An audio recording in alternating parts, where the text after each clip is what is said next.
dalam seleksi tahapan ini, yaitu kita melakukan tahapan sesuai dengan PP 106 tahun 2021 dan Pergub 43 tahun 2024, diantaranya itu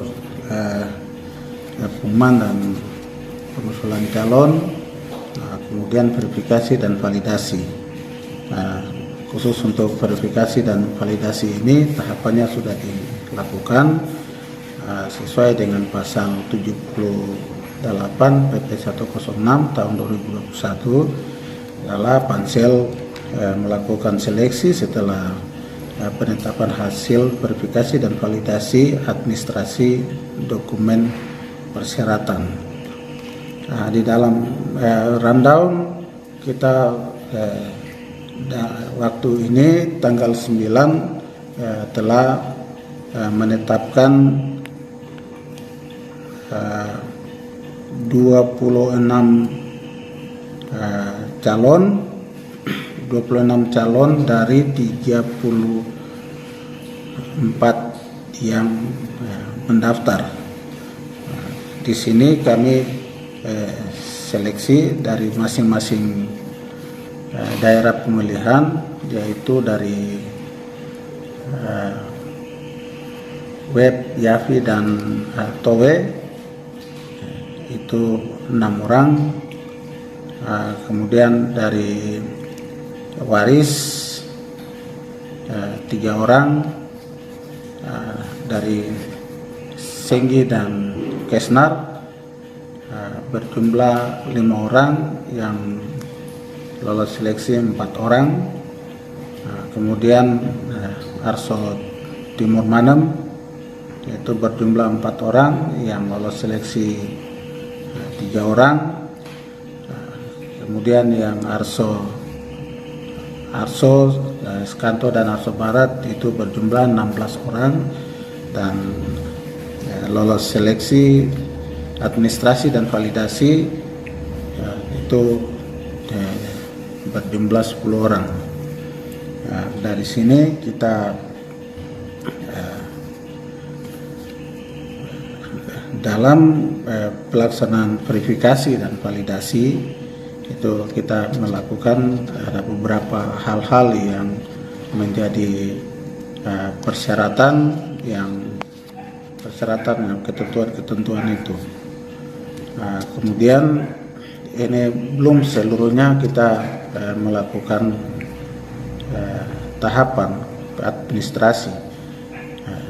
Jadi kita masih melakukan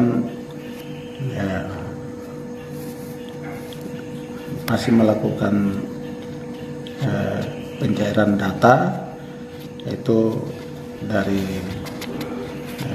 data sipol maupun data yang lain. Data yang lain itu misalnya daftar tunggu dari calon MRP itu juga kita masih menunggu data, sehingga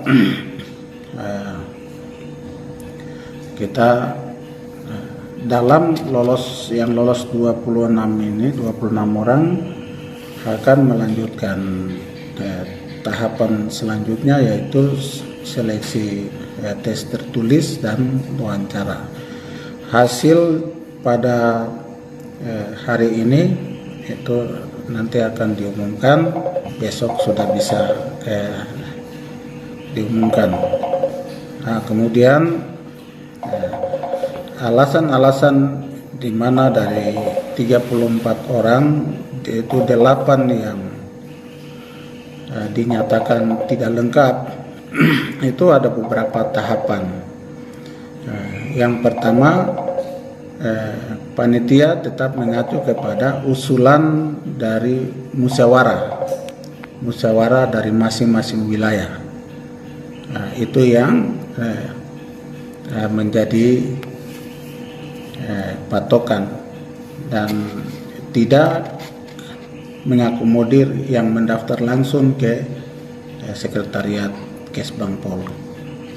Kemudian yang betul-betul juga berasal dari keturunan ayah.